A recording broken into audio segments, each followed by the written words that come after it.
See if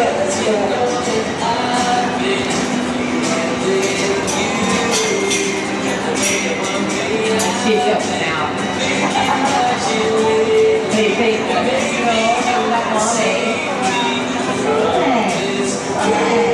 Maybe you come out after the show. She has some food hanging from her mouth that he's eating.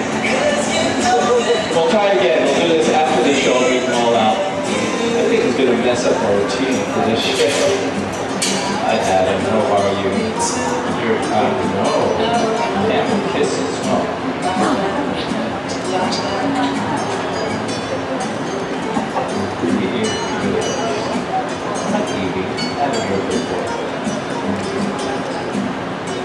They all have such different personalities. And when they were little, you know, when babies are little, all they have is their looks, right? Because they're little, you don't know their personalities yet. So when they were little, the prettiest one was Valentino, and Adam was very plain. And you kind of felt like, oh, poor guy, he just isn't pretty. But as soon as their personalities came out, Adam is the go-to boy. He seeks everybody out. When we do tours at our ranch, he comes over and introduces himself to all the kids and touches them and lets them pet him. He has a really kind of just a gentle confidence, where Valentino is still like, you know, the Fabio, the prettiest one. But he's a little bit insecure, so he doesn't come right up to everybody. So we'd like to welcome everybody here to the beautiful OC Fair and to the Oasis Camel Dairy's traveling version of our camel dairy. We're your neighbors. We live in Ramona, which isn't very far. It's only like 2 hours in San Diego County. If you've ever gone down into San Diego County and turned left and gone up the hill into Julian to get an apple pie, you pass by our place, because we're on Highway 78 right on the way. But we do have private tours there, so if you love seeing the camels here, you might love coming down and having your own visit with them. We've been there for over 20 years, and we're actually the first farm in the United States to regularly milk camels. And we just started it because we read about it being done overseas, and we thought it was really interesting. And we had camels, and we had to go overseas to learn how to milk them, because it's different than milking dairy cows. And it's probably a good thing we didn't know how elaborate it was when we started, because I don't know if we would have, because it's really different, and it's something a little bit more difficult than if you wanted to start a regular cow dairy. But the journey has been amazing. Camels are some of the kindest, sweetest, most wonderful animals you can ever work with and build relationships with in the human-animal bonding thing. And we're just really pleased with them. So Gil has started today by bringing out the youngest of our 4 mother camels that we brought with us. We brought 4 mothers and their 4 babies. Camels usually have 1 baby at a time. Their gestation period is about 13 months. And when the baby's born, it's about 70 pounds. And this beautiful girl, Candy, is only 6 years old. So this is her first baby ever. Her baby is the youngest one in the pen. And the reason he'll close the door is just the ones wouldn't come rushing out while it's just Candy that we want out here. But we're going to have everybody out at the end. Oh, climb down, sweetheart. Climb down. All the way. Good job. Thank you. So we do need everybody to slip back from the fence, please. Thank you. Just in case a camel comes right by there. Thanks. The reason that we like to start with Miss Candy is she needs her own private time to let this be all about her, because she is a little bit younger, but that's her little son right behind her. That's her baby boy. His name is Rocky. He's 2.5 months old, and they're so pretty. Now, as Gil's brushing Candy, then I'm going to turn things over to him, because he's really got the most to say about what we're doing. Gil's the reason we milk camels, and he's the one that kind of got everything going and really knows how to do it. But how many of you have a dog or a cat at home? So even though you don't have a camel at home, you might recognize the bliss face, you know, when you're petting your cat or your dog perfectly in just the right spot, and they get really still and really quiet. You recognize that. So that's what Gil's going for. He's just kind of brushing. And now he stopped brushing. So in a minute she's going to go. I stopped brushing. I want to see if she'll come over. Yeah. Usually when you go in to brush before the show, the only danger is that they all come around you and squeeze you. Like, come on, don't stop brushing me. But she's still in that kind of like feeling of, oh, this feels so good. And I really, I know. And something happened here. See, she goes in, she's like, okay, keep the brushing. She thought I was going to come back. That is so sweet. So we really want to show you today how camels really are. I mean, they kind of have a bad rap, but they're amazing animals. They're very sweet. They really are like a big pup. A lot of what we're doing is like, maybe it's not so educational, but it's really going to show you how sweet they are and their temperament. But what is the bad things that we hear the camels are going to do? Spit, exactly. They can't reach all the way over there, but they can reach right here. You guys are in prime spot. Well, llamas spit to communicate. Camels don't. And here's the secret. Camels don't spit on each other. It's considered bad manners. They never spit on each other. They save that for a person that irritates them for a long period of time. And if they get irritated, and then they spit, and you know, that's what happens. And if they're bored, they know how to spit, and it's a lot of fun. So they just wait for somebody to walk by, and they spit just for fun. So they have a weird sense of humor. So even if you go to a zoo and there's a camel that's spitting, he's not upset. He might be a little bored, there's nothing to do, and he's talking to his camel's friends and says, look what I can do! And he spits. But they're very, very sweet animals. Now they're really strong. I mean, a camel can lift 300 pounds by their mouth. That's how strong they are. And if they want to kick, they can break a 4x4 by the kick. But as long as you're working with them and you communicate with them, you keep everything very, very quiet. They love everything very, very, very peaceful. So like Nancy said, we're the Oasis Camel Dairy. We milk our camels. We have 26 camels in San Diego County down by Julian apple pie area. We do tours, and on tours you can pet them and feed them and ride camels and stuff, but we don't have that over here.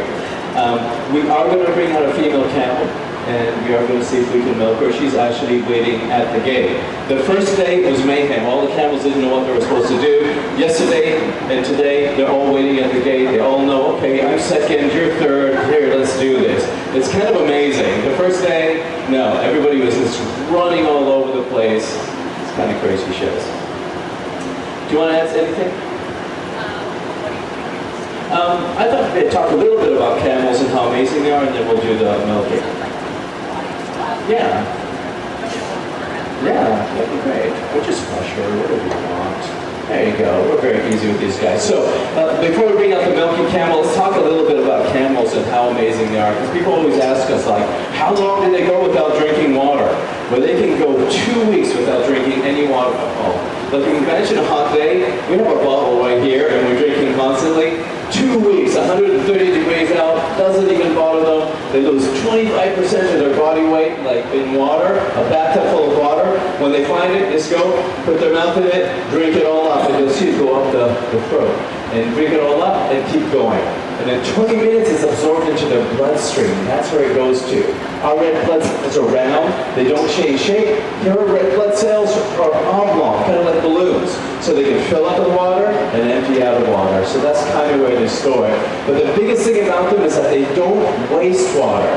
Like on a hot day, what else do we do? What do our bodies do to cool down? We sweat, exactly. So we're sweating and drinking and sweating and drinking. They don't have to do that because instead of sweating to stay at 98.6 degrees all the time, they let their body temperature rise. So they start at 98.6 degrees in the morning. Right now, she's probably 100 degrees body temperature. On a hot day, the camel will only sweat after their body reaches 107 degrees. 107 degrees, and doesn't even bother them. That's all like really, really natural for them. Now let's say a couple more things. When you look at the babies there, the calves, it looks like they have like a jacket on top of them. They have like big, long fur, that's a winter coat. So in the winter, when it gets cold, this coat will actually get longer and longer and longer and keep them nice and warm. And then in the spring, in May, when it gets hot, they'll shed it, and it just comes right off. So all the adult camels have shed. Baby camels just don't shed the first year. They don't thermoregulate so easily, so they kind of keep that jacket on and deal with it. And she's just following Nancy for more editing. We're going to go ahead and we're going to work on with our next camel. Yes, that's a great idea. You want me to talk? Yes. Another little side note, candy was given to us by a woman that wanted her to have a good home and wanted her to, have a calf. Be a cow and have a calf. And it all happened out, and this is why we have candy over here. All right, so milking camels is very different than milking, let's say, cows. In camel dairy, the calf has to stay with the cow. The cow is the mom, the calf is the baby. The calf has to go to the cow and stimulate her, touch her udder and stimulate her and ask for milk. If there's no calf, there's no milk. And that's why you can see them always together at the dairy for the whole year of lactation. Now, when we bring in our milking camel, hopefully the little baby will do the routine. He'll go right over to the udders, ask for milk. The cow will smell him. And then when she decides to get milk, you have to watch because it happens very, very quickly. She'll drop the milk will go from the udder to the 14th. And then, when there's milk, the milk will only be there for 90 seconds. And that's it. Now, when you look at our milking camel, do you see how she has those strings and straps on her? That's to make sure the baby doesn't get all the milk right before the show. Bedouins created it. They say they created the first camel bra like 5,000 years ago, and they use it on their camels. That way we don't separate them, they live together. All right, so we're going to go ahead. Yes, let's go ahead and bring out Lily next. Lily is the camel on the right. She's our milking camel, and we want to make sure that we bring out her calf. She will not give milk for any other calf than her own. And a lot of times you'll see these calves go in and try to steal milk from another cow. Like they'll go right behind her and try to get in there, and that's big trouble because the camel mother, the mother will go after them. We need to get, no, we don't want you guys. Valentino, come on. Thank you. She's, okay, everybody out of the way, and here you go. There you go. First day, they didn't want to come out here. And then once he decided to come out, all the babies ran at the same time. Like I said, it was mayhem. But now he knows what the routine is. Nancy brings him over to the front. I am going to go and untie the outer cover, and hopefully he'll go in here and he'll ask for milk. And this is something that Bedouins have done for thousands of years. Now we're going to go and say, okay, so now he's in milk, and we might not get milk, we're just hoping for it. So she's going to smell him, make sure that's her baby. He's going to go in there and nuzzle. He's asking for milk. And his tail is up, which means that he wants some. I think she dropped right before the show, so I'm not sure what we're going to get over here.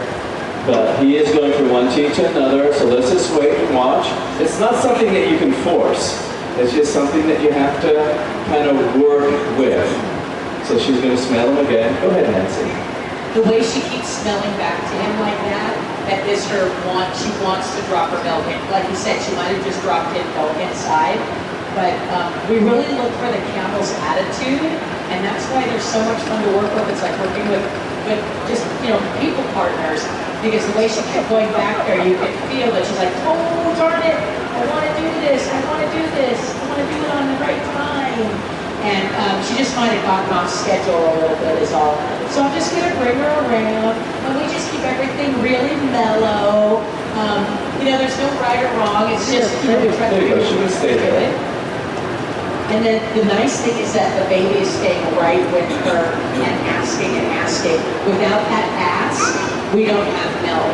Now we also, once she has dropped her milk, we put some grain out here for her to eat. So if there's no grain next to it, it's there, I know it's there. It's already there. Here. No, she didn't. Yeah. He's going from one teat to another. He's working it. I think she dropped right before the show. And the reason that she's looking on the ground, she said, well, I just dropped right before the show. Where's my grain? But it's only 90 seconds. Even if she dropped like 2 minutes ago, there won't be any milk in her udder. So we're just going to wait one more moment and just see if she gets in the mood to do it and drops the milk. If not, that's okay. It's not something that we can push. We will explain everything to you. Usually when she drops, she gets very, very still.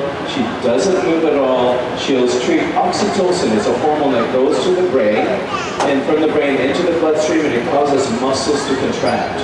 When it does that, it pushes the milk from the udder into the 4 teats, and we can look at the teats and see the teats going from the size of a thumb to the size of a fist. Like they get really, really big. But I think that what happened is she dropped right before, and now she doesn't have the oomph. She already did the drop. And he's like, dude, yeah, dude, I totally did my job. So he's gonna go back. Let's just wait another couple minutes and watch, and just see if she decides that she's gonna go ahead and drop. And if she drops, it'll be a really good training for her to see that she knows she drops and she goes ahead and gets her milk. But we're just gonna wait another moment over here and see. Does anybody have questions about camels that we can answer at this time? Yes.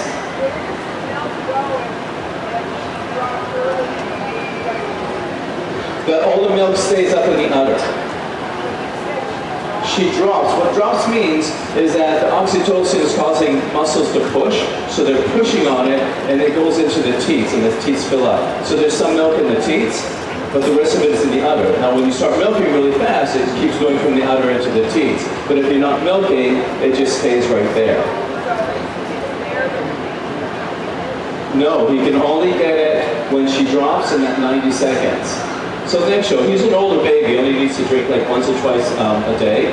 But then next show, she'll come out and she'll have more, and then you'll get it. The nice thing about the 90 seconds is that we only get part of the milk. Okay.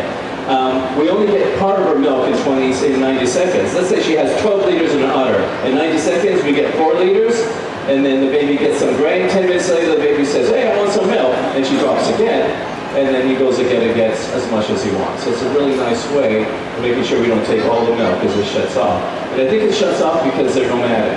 Because camels are walking all day, and if the cow stops for half an hour to give milk, there'd be the herd will be gone.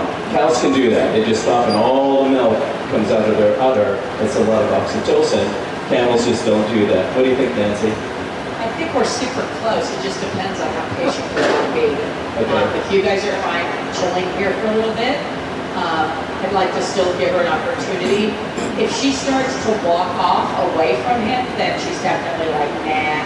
But then the next thing we're going to do, whether she decides to excrete oxytocin, which causes the milk to flow or not, we're going to open up the gates and let everybody come out. So that's the next fun thing we're going to do. You're such a pretty camel. She has the prettiest eyelashes. I don't think she's going to... No, I don't think it's going to happen this time. Yesterday she did it every show, but they're not machines. You can't make them, and that's kind of the magic about camels. You can't make her drop or make her give milk. You really have to work with everybody. And she just came out and she just, no, I'm not doing it right now. So next show, promise. Yeah, you can put it up. So we're going to let everybody come out. And this is something that we wanted to do just because we love that we got this big, beautiful area to do the presentation in, but it means that you guys are further back from the animals, and this way you're really close. Now, what we're going to do is we'll stop talking on the mics in a minute, and then we can answer more questions. But in a minute, we're going to invite everybody to stand back up. But because of the current health situation, we're not having people pet the camels here. And here's why. And it's something to think about. If somebody has a cold and they've touched their face, which I do all the time, and they touch an animal, they're putting the germs on that fur. Fur is like the VIP lounge for germs. Germs can sit on fur for hours. waiting for the next person. So here at the fair, where there's so much coming and going, we're not doing any petting so that you don't get something from somebody else in the audience by touching a camel after somebody. But when we do our tours at our ranch, they're private, it's a small group, everybody washes before, during, and after, so you'd be able to there. So the reason I'm saying all that is that the camels are going to come right up to you, right up, it's so 3D. So just when they do, just politely take a step back from them a little bit, and then it's just really fun to be close to them and be around them. It really is. We make product with our milk. You know, when we get it, we make lotion and lip balm. You can check it out right over there as our friend is at the table. And everybody can come up. If you have any questions, we can answer them. Grab one of our brochures. The information is on there. If you want to book a private tour at our ranch or camel rides, you can visit us at San Diego at our facility. We'll also answer the question, so if someone has a question, we'll tell you what it was and answer it on the microphone so that everybody gets the benefit of it. Sometimes I'm shy, I don't want to ask. Somebody else will ask what I want to know. Thanks for coming to our demonstration today, folks. You guys have a great day at the fair.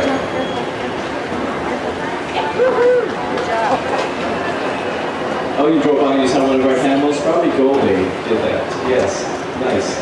This lay down was sleeping. Camels sleep laying down or standing up. Camels sleep laying down. They get up and down all day long like dogs. They don't have natural predators, so they're not afraid. And being that they're not afraid, they just lay down throughout the day. Normally, when they're taking a nap, they lay sternly, like you always see in the classic pyramid pictures, them laying down kind of in a sit position. But they can also lay flat out on their sides when they're sleeping. When they are in that sternal position, they don't put any weight on their front legs. You would think that this would be a hard way to put all your weight for hours at a time. But camels have what's called a pedestal right between their two front legs. So when they lay down, that's where their weight goes. And then somebody was asking about the difference between the dromedary or one-humped camel and the Bactrian, which is the two-humped camel. The Bactrian camel is a different species of camel. They come from Asia, where the dromedary camel is the camel from Africa and the Middle East. However, they are pretty closely related because just like a donkey and a horse can make a mule, but a mule can't make anything. They're sterile. A dromedary camel and a Bactrian camel, scoot back a little bit, honey guys. A dromedary camel and a Bactrian camel can have a baby that can also breed and make more babies. So they're closer related than donkeys and horses. Any other questions I can get for you?